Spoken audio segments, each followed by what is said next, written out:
रणबीर कपूर जो फ़िल्म लेकर आ रहे हैं अगली रामायण, अब इस रामायण का दरअसल क्रेडिट बहुत सारे लोग मीडिया में लेने की कोशिश करेंगे अलग-अलग जैसे इस फ़िल्म का जो टाइटल आ रहा है, वो आ रहा है कि नमित मल्होत्रा की रामायण।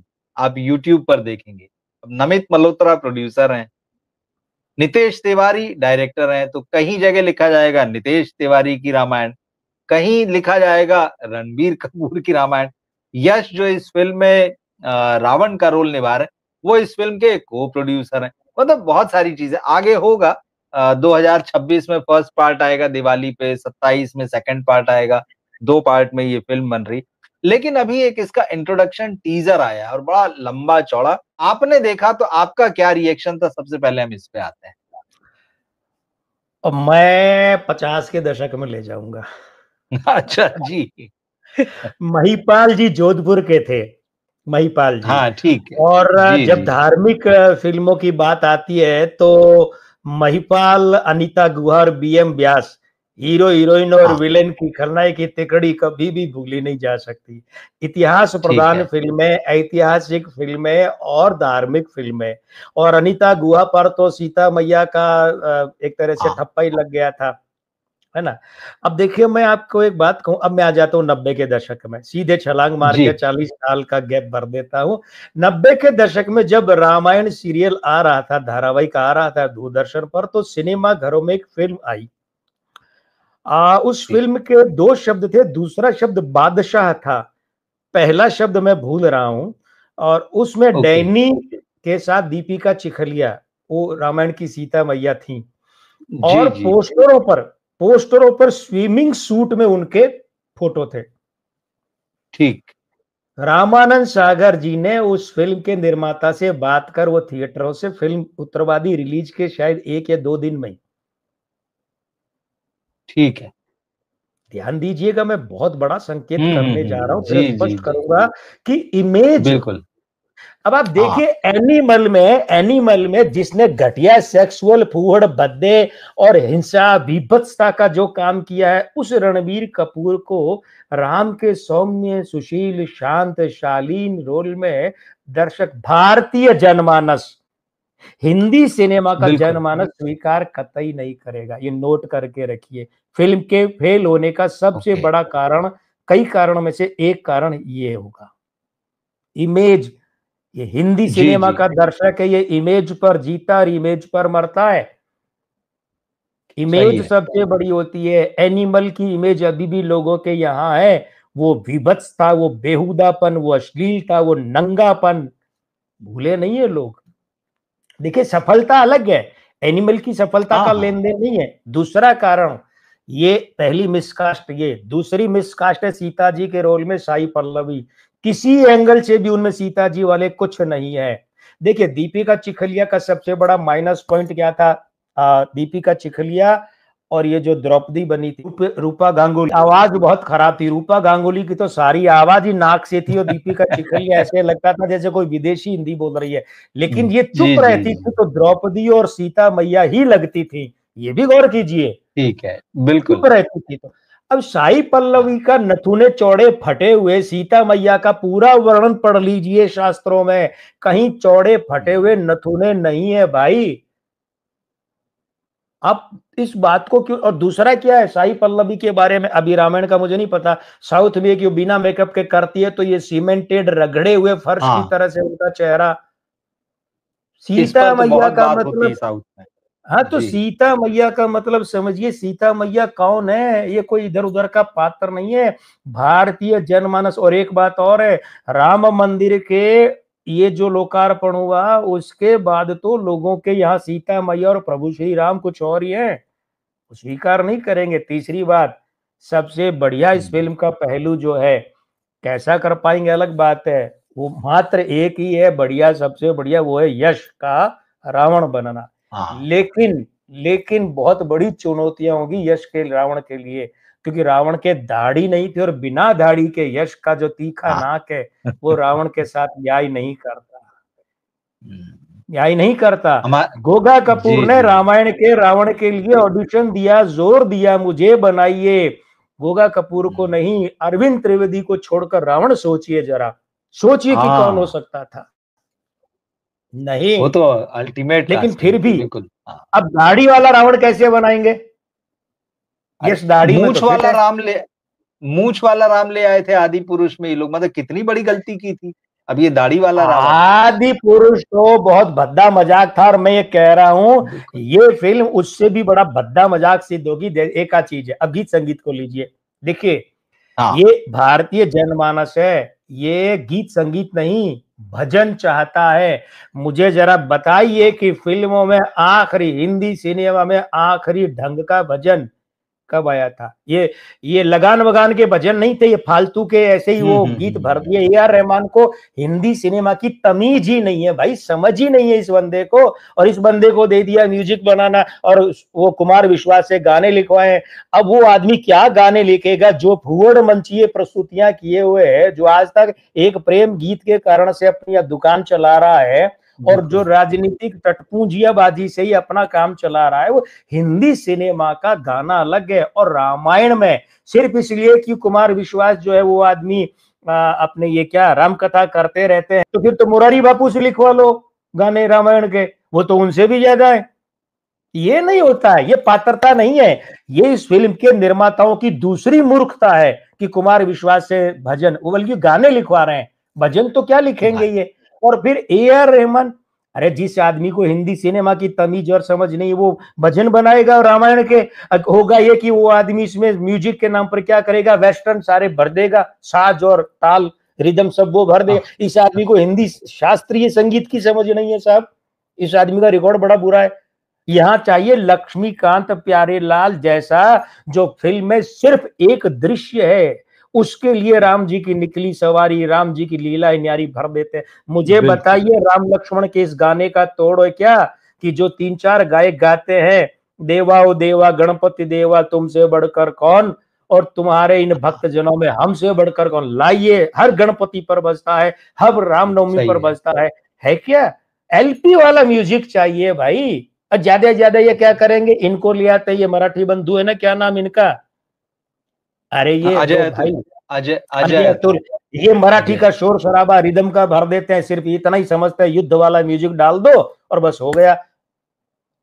तो इसीलिए अच्छा, उसके बाद मैं आपके साथ यहाँ इस कार्यक्रम में 2-3 बार पहले ही कह चुका हूं, जब मित्रों की बात आई थी, कि नितेश तिवारी, यही है ना फिल्म के निर्माता, पूरा नाम है ना? हाँ जी जी। अब इनका, नितेश तिवारी। अब इनके ट्रैक रिकॉर्ड को देख लीजिए, छिछोरे जैसी छिछोरी फिल्म जिसमें घटिया हॉस्टलरों की बातें भर दी है, और दूसरा वो दंगल, ठीक है, जिसमें दंगल बापू ही हानिकारक है।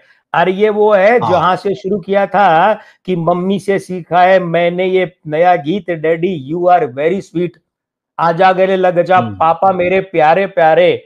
वहां से आता है पापा कहते हैं बड़ा नाम करेगा, और वहां से आते हैं तो वो उदित नारायण और उनके बेटे का है ना, आई लव यू डैडी, और वहां से आगे इन्होंने फिल्म में डाल दिया कि बापू सेहत के लिए तू तो हानिकारक है। ये औकात जिनकी है, जिनकी फिल्म की समझ ये है, जिनकी म्यूजिक की समझ ये है, और वो रामायण जैसी फिल्म बनाएंगे। मानकर चलिए इस फिल्म के डब्बा गोल होने और निर्माताओं के बर्बाद होने का इंतजाम सामान पहले ही हो रखा है, क्योंकि इन्होंने कुछ गाने रिकॉर्ड कर लिए। यहाँ एलपी जैसा संगीतकार चाहिए साहब, या आर डी बर्मन जैसा भी नहीं चलता, क्षमा कीजिएगा। ऐसी फिल्मों के लिए लक्ष्मीकांत प्यारेलाल से बढ़िया अगर कोई संगीतकार हो सकता था तो चित्रगुप्त हो सकते थे, और कोई नहीं। एसएन त्रिपाठी भी उतने बड़े नहीं होते, लेकिन लक्ष्मीकांत प्यारेलाल का जो एक वाइड रिदम सेक्शन है, वो तो खैर चित्रगुप्त भी नहीं कर पाते, क्योंकि चित्रगुप्त के और सी रामचंद्र के म्यूजिक अरेंजर, ऑर्केस्ट्रा अरेंजर एक ही लोग थे, 2 लोग थे, वो सेम थे। तो कुल मिला के मैं तो इस फिल्म के सेटअप से रत्ती भर भी आशावादी नहीं हूं कि ये चलना तो छोड़िए, रत्ती भर भी पसंद आ जाए। इस फिल्म के पिटने के सारे जो है ना तत्व इन्होंने इकट्ठे कर रखे। अब बताइए मुझे बचा क्या है जिस तत्वों पर मैं बात करूं, होगा क्या, ये वीएफएक्स भर देंगे आदि पुरुष की तरह। वही उसी के भरोसे मैं तो हमारे जो दर्शक हैं उनसे वही कहता हूं कि एक बार इस फिल्म का जो इंट्रोडक्शन टीजर आया वो सुन लें, शोर वाले म्यूजिक से भरा, और उसके जस्ट बाद आप जो है रामानंद सागर साहब का यूट्यूब पर आपको एपिसोड सारे मिलेंगे। सिर्फ उतना सब शुरू का 1 डेढ़ मिनट सुन लीजिए, अरे जमीन आसमान का सीताराम फर्क तेरी आपको कसम नजर आ जानी, जाए। ये आप देखिए ना हाँ, जो आता है। बिल्कुल, हैं? बिल्कुल। और इसमें एक और चीज़ जो मैं आप कह रहे हैं, जो चीज़ें सारे आपने पार्ट्स के, इस फ़िल्म के जो स्क्रिप्ट राइटर हैं, जो हम्म। रामायण ये बना रहे हैं, ये श्रीधर राघवन हैं। श्रीधर राघवन जो हम्म। श्रीराम राघवन के भाई हैं। अब इनकी फ़िल्मोग्राफ़ी देखिए इन्होंने क्या लिखा है। हम्म। सारी एक्शन से भरपूर फ़िल्में, खाकी, दीवार, हाँ। Let's bring our heroes home, Apaharan, हाँ। Bluff master, family hmm. Ties of blood, Chandni Chowk to hmm. China, Dum Maaro Dum, hmm. War, hmm. Pathaan, web hmm. Series आई थी the night manager, tiger 3, Yudhra, war 2। ये एक्शन से भरपूर और नॉन फैमिली ड्रामा फिल्में लिखने वाले जो हैं, हम्म। वो रामायण लिख रहे हैं। जबकि हम्म। रामानंद सागर साहब खुद राइटर थे, और बहुत अच्छे राइटर थे, पढ़े लिखे थे वो। समझ, उन्होंने, उन्हें समझ। उनको समझ थी, उनके पास, वो खुद राइटर थे, लीड करते थे, उनके पास ऐसे राइटर्स की टीम थी। अब अच्छा। इनकी फिल्मोग्राफी हम्म। देखकर मैंने कहा ये एक्शन से भरपूर फिल्में लिखने वाले, हम्म। जिसमें न कोई एथिक्स होता है, न किसी तरह का सौंदर्य शास्त्र होता है, मार-धाड़ से भरपूर एक्शन रहता है बस, और कुछ नहीं होता है। गोली बंदूकें चल रही, ये उसकी स्क्रिप्ट लिख रहे हैं। अब ये ये रामायण कितना लिखेंगे, अन्याय कर, ये इन्होंने रामायण रामायण लिखेंगे, लिख दिया मतलब तो समझ लीजिए इन्होंने क्या लिख रामायण दिया लिख अभी। फिर रामायण के नाम पर मतलब महाभारत लिखा होगा इन्होंने। अब मुझे वो वही बात है, वो पूरा एक्शन एक्शन पर जोर जो है पूरा देना कि ये यहाँ से उछल-कूद होगी, वहाँ से अब तीर चलेंगे इसमें, और तो अभी क्या चलेगा, कोई अच्छा, भरोसा नहीं है। धमाके कैसे एक करवाते हैं फ़िल्म में, ये भी देखना पड़ेगा। एक बात और है, जी, रविंद्र जैन सीरियल था इसीलिए उसमें सफल रहे। मैं दावे के सीरियल साथ था, कहता हूँ हाँ। फिल्म होती जी, तो हाँ, रविंद्र जैन उसके लिए सही विकल्प नहीं होते। नहीं, नहीं, रामायण वो अगर तो फिल्म होती तो सही फ़िल्म विकल्प रविंद्र जैन, और नहीं सीरियल था होती। इसलिए महाभारत में राजकमल जो दामाद थे बी आर चोपड़ा के जी, सफल हो गए। फिल्म होती, बनाई भी थी महाभारत बी आर चोपड़ा ने 80 के दशक में, हाँ, हाँ। तो जी, सफल नहीं होते। तो आप ध्यान ये दीजिएगा, आपने जो कहा, एक तो ये देखिए, कोई मित्र अगर ये सोच रहा है क्या फर्क पड़ता है, एक्शन फिल्म वाला नहीं लिख सकता क्या? हुँ, लिख सकता है, अगर उसके अंदर वो मादा हो। देखिए, रामानंद बिल्कुल, सागर मूल रूप से तो लेखक ही थे भाई। बरसात की कहानी, हाँ, बरसात फिल्म की कहानी, जी, बरसात से गीत है, ललकार है, बगावत है, पाले खां है, ये फिल्में इन्होंने बनाई है साहब। इस बंदे को आप क्या, और रामायण से पहले विक्रम बेताल बनाकर उन्होंने वो थोड़ा सा वार्म अप मैच खेल लिया था, ये भी बिल्कुल, देखिए। बिल्कुल, बिल्कुल। वहां अरुण गोविल है, जिन्हें नहीं पता मैं बता दूं हाँ, कि शाम के जी, वक्त में 5 बजे से आता था विक्रम विक्रम बेताल, और बेताल, उसमें सुंदर बिल्कुल। सुंदर जो हुँ, अभिनेता थे, सुंदर पुरोहित जोधपुर वाले, ठीक है, हुँ, वो थे।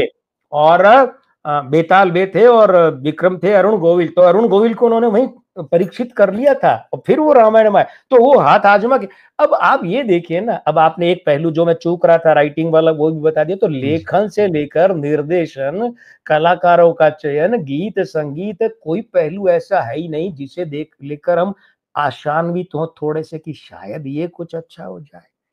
तब क्या करेंगे बताइए हम, क्या? और एक एक मित्र ने यहाँ लिखा है, हाँ ये जी, मैं पढ़ रहा हूँ, अभी हटाइएगा मत, दक्षा राज जी ने लिखा है हाँ, कि राम का रोल कोई ऐसे एक्टर को लेना चाहिए था जिसका मान सम्मान इज्जत पब्लिक करती हो। रणबीर कपूर बिल्कुल गलत स्टार कास्ट है। यही वो बात है। मैं यहाँ बिल्कुल। दक्षा राज जी समेत रवि जी, आप और सभी मित्रों से कहना चाहूंगा कि एनटी रामाराव जो है वो तो धार्मिक चरित्रों के रूप में इतने ढल गए थे कि उनको लोग वैसे हुँ, पूछते थे। इतने रोल उन्होंने कृष्ण के और प्रभु श्री राम के किए। तो एक बार की बात है कि एनटी रामाराव साहब जो है, तो उनका जो कोई मैगजीन में फोटो था वो सूटेड बूटेड उसने डाल दिया मैगजीन वाले ने। और एनटी रामाराव साहब ने कहा था कि तुम्हारा भाई इसमें कितना खर्चा हुआ? बोले इतना। बोले मार्केट से मैगजीन उठवा लो। अरे यार, मुझे देवता भगवान के रूप में पब्लिक पूजती है, मैंने सही ये, है। और वो तो निजी जीवन में भी भगवा पहनते थे, निजी जीवन हाँ, में जी, जी, जी, भगवा ही पहनते थे वे। तो बोले मुझे बिल्कुल। पूजती है इसीलिए तो मैं ये भगवा रख रहा हूं, सामान्य कपड़े नहीं पहनता, ताकि लोगों में जो मेरी इमेज है उनका मन नहीं टूटे, दिल नहीं टूटे कि यार हाँ, ये हमारे तो प्रभु श्री राम प्रभु श्री कृष्ण। ये एनटीआर तो पैंट शर्ट में, कुर्ते पाजामा में? बोले नहीं, इसलिए मैं लुंगी और ये भगवा कुर्ता पहनता हूँ। भैया ये मार्केट से सारी मैगजीन उठा लो, जनता के मन में उनके प्रभु की ऐसी छवि बसी है कि ये पैंट कमीज वाला सूटेड बूटेड नहीं चलेगा। ये दक्षराज जी आपकी बात बिल्कुल सही है, रणबीर कपूर मिसकास्ट है। ये कोई संजू बिल्कुल। फिल्म थोड़ी है। हाँ, बिल्कुल मैं आगे ठीक बोलूंगा बात तो कही। सार्वजनिक मंच की मर्यादा का हनन हो जाएगा। बिल्कुल ठीक कहा आपने, ये संजू फिल्म नहीं है। और रणबीर कपूर को लेके कितनी बातें हैं, मतलब यहाँ तो पूरा खेल ही इमेज का है ना, सबसे बड़ी बात तो ये है। एक सिनेमा में कमेंट ये ले आप लीजिए, द कपिल हाँ, यूट्यूब शो वाला, लास्ट वाला कमेंट ये ले लीजिए। अब रवि जी, इन्होंने जो आप और मुझसे दोनों से कहा कि सॉरी जी। लक्ष्मीकांत प्यारेलाल जैसे संगीतकार अभी हाँ। कौन सा है बॉलीवुड में? कोई नहीं है हुँ। मेरे। बिल्कुल। हाँ, क्या उत्तम सिंह सही संगीतकार रहते हैं एलपी के हाँ, जैसे? नहीं, क्योंकि उसका कारण है, जी। उत्तम सिंह मूल रूप से अरेंजर हैं, पहली बात तो ये। हुँ।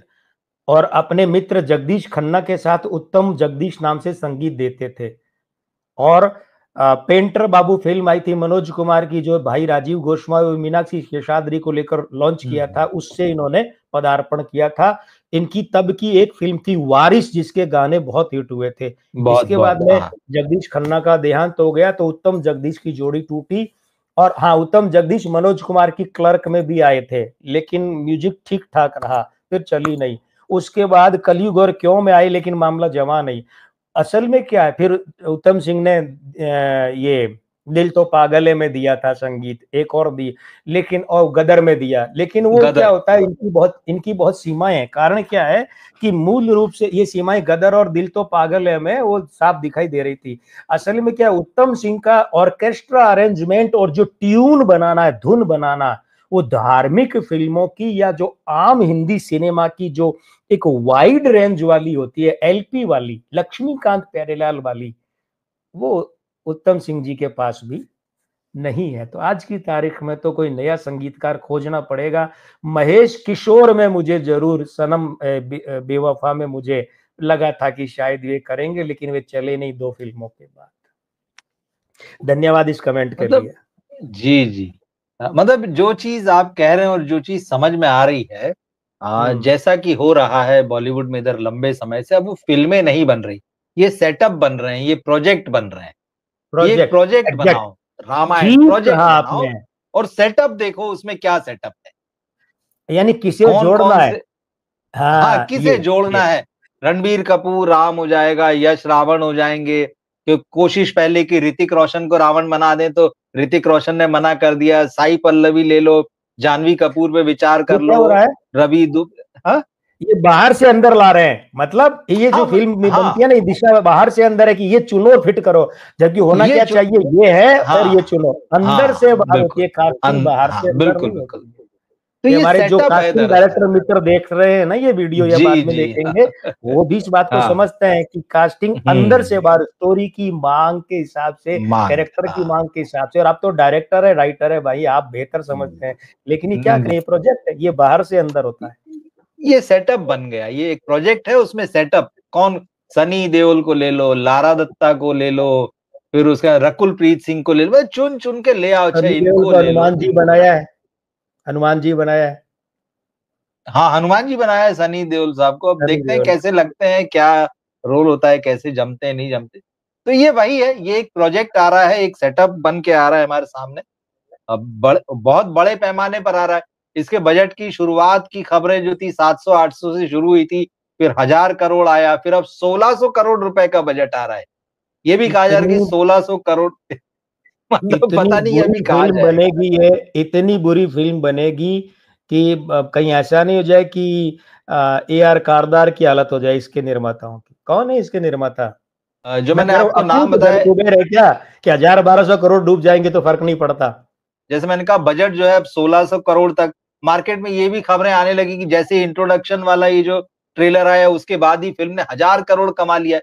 मतलब ये कमाई वाली बातें, कितना लगाया, कितना कमाया, कहाँ से सारा कमा लिया फोकस उस 1000 पे है। करोड़? अच्छा ये जरा बताइए, पूछिए ये इनसे। भाई वो बताएँगे नहीं ना, वो पूछेगा भी कोई नहीं मीडिया में तो, और ये अरे बताएँगे भी भाई नहीं और कोई सुनिए, हाँ, पहले तो म्यूजिक राइट्स बिकते थे, उसके मिलते, अब तो म्यूजिक राइट्स बिकते ही नहीं है। अब तो म्यूजिक कंपनी एहसान करती है संगीत रिलीज कर, रिलीज कहाँ करती है, कोई रिलीजमेंट नहीं होता इसका। तो कहां से कमा लिया 1,000 करोड़। उल्लू बनाना बंद करो, झूठ बोलना बंद करो। अरे इसमें ये जो इंट्रोडक्शन वीडियो है, आपने कुमार विश्वास की बात की, तो उसके क्रेडिट में इनका भी नाम है। उसमें बोल ही सुनाई नहीं पड़ रही, इतना शोर है म्यूजिक का, इतना शोर है म्यूजिक का कि शब्द ही नहीं सुनाई पड़ रहे। तो भाई लिखा क्या है भाई इसमें? AR रहमान का संगीत इस फिल्म का कलंक नंबर 1 होगा, और दूसरे नंबर कलंक होगा कुमार विश्वास के लिखे गाने, भजन नहीं। इस फिल्म में भजन होने चाहिए, क्योंकि ये दोनों ही असंबद्ध व्यक्ति है हिंदी सिनेमा से, बस।